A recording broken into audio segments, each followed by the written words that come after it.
Olá, voltamos a conversar com o professor Pia Escodro, que é veterinário e coordenador do projeto Carroceiro Vet Legal.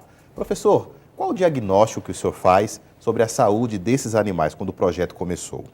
Pensando em um projeto, a gente tem que primeiro pensar nas zoonoses, que são as doenças que passam para as pessoas. Então a gente tem, por exemplo, ainda tem esporadicamente casos de raiva no estado. Então a gente já pensa, todas as ações a gente tenta vacinar esses animais contra a raiva. Quer dizer que a raiva afeta o cavalo também, que as pessoas pensam que é só cão e gato, né? O cão e gato no meio urbano, em que o principal vetor, na verdade, se torna o cão e gato. Quando você pensa no meio rural e onde os cavalos estão, você tem um problema do morcego, né, que também vai fazer com que você tenha a disseminação da raiva. Então a gente tem por exemplo, há meses atrás a gente já teve casos em Viçosa, inclusive, de raiva. Quer dizer, então, não com carroceiro, inclusive com criador, porque é pouco vacinado os animais.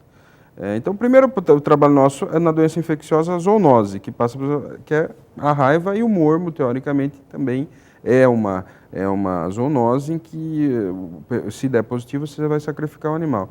A gente teve muito mais casos há alguns anos atrás em Alagoas e Pernambuco, porém agora em Viçosa, por exemplo, a gente não teve ainda. E depois a gente passa da zoonose para a doença infecciosa intraespecífica, né, que é do equídeo, do asinino, do moar, do cavalo.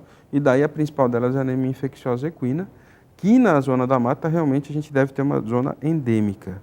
A gente já teve vários problemas lá com cavalos e esse é outro problema. Nas ações, se a gente falar que vai fazer o exame de anemia infecciosa, Que é uma doença grave no cavalo, né? É uma doença que, na verdade, ela é altamente infecciosa, quer dizer, ela passa do animal para o outro, ou pelo contato, é a AIDS dos cavalos, né? Ou passa por contato sexual, por agulhas, de uma forma de contaminação iatrogênica, que a gente chama por agulhas, por seringas usadas, ou até por insetos hematófagos, que chupam sangue. Então, quer dizer, e esse é um problema sério da zona da mata. Então, a gente tem até projetos futuros para tentar, dentro dos carroceiros, erradicar e fazer um banco de reposição. Na hora que a gente tenta fazer o sacrifício desses animais positivos, a gente repõe esses animais para o carroceiro.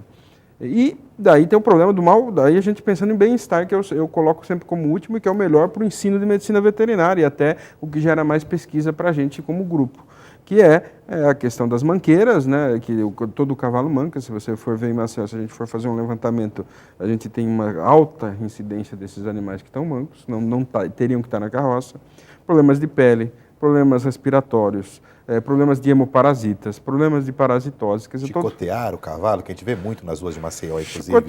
Chicotear o cavalo é um problema de mal-estar. E esse cara que chicoteia o cavalo, ele também chicoteia a família dele. Quer dizer, a gente entra num problema, inclusive, social dele. E cultural, né? Cultural, quer dizer. Então, esse é um problema sério. Quer dizer, então, a ideia é fazer agentes multiplicadores nas cidades em que a gente pegue carroceiros bem ou melhores informados, que a gente já vem fazendo um trabalho aí há 1 ou 2 anos, e façam com que eles passem mais informação para as outras pessoas da comunidade. Porque o carroceiro em si, ele desconhece esse conjunto de doenças, né?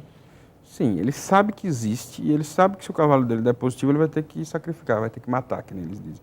Mas eles não sabem o porquê que isso acomete, né, a linha de produção deles. Inclusive o cavalo dele vai ficar muito mais fraco, anêmico, não vai conseguir puxar, e daí pode passar para outro. Em vez de perder um, pode perder 2.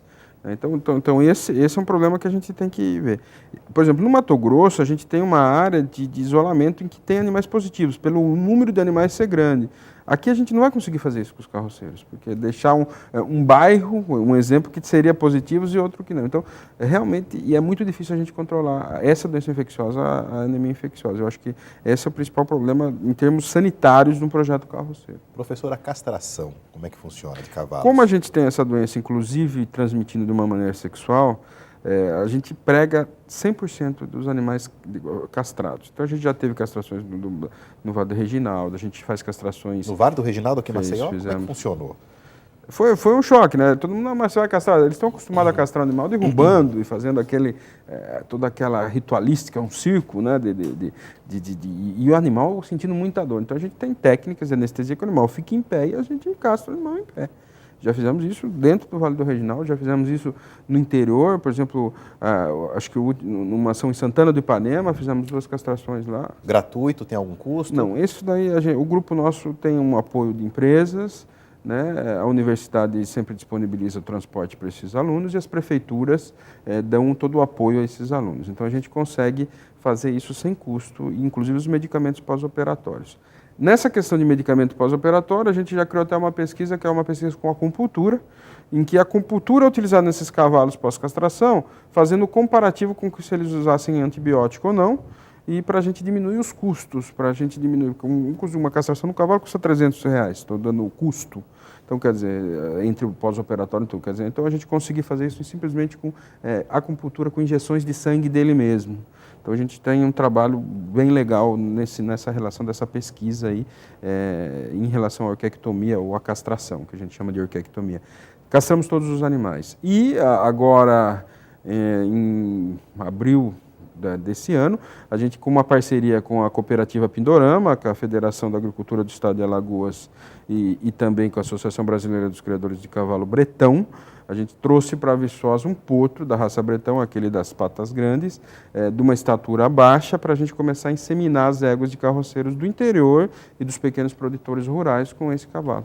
Então, como é que funciona esse trabalho em Viçosa? Qual a estrutura que vocês têm? A gente tem uma fazenda de quase 300 hectares, né? Obviamente que tem a parte de bovino, caprino, e a gente deve ter hoje em torno de uns 10 a 20 hectares que a gente está utilizando com os nossos cavalos. O grupo de pesquisa em equídeos tem 12 cavalos, tem esse bretão que é para essa atividade do projeto carroceiro, e com isso a gente tenta fechar a pesquisa e hoje, por exemplo, o carroceiro não pode entrar na fazenda, por causa que a fazenda está controlada para anemia infecciosa.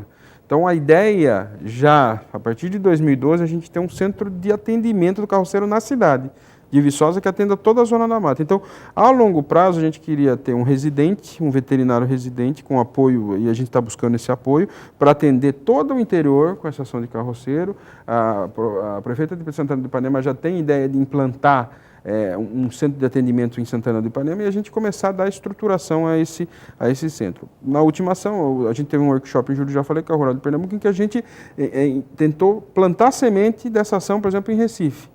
A UEMA do Maranhão também já buscou nossa atitude para tentar implantar também em São Luís outro projeto. E a gente está vendo que realmente você tem uma significância socioeconômica desse carroceiro dentro das capitais, principalmente do Nordeste, e no interior não tem nem como falar, porque todo mundo tem cavalo e todo mundo...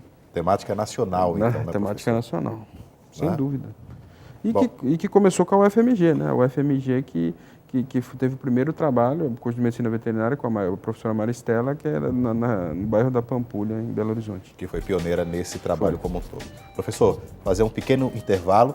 Daqui a pouco conhecer volta com o professor Pierre Escodro, falando um pouco mais sobre o projeto Carroceiro VET Legal. Não saia daí.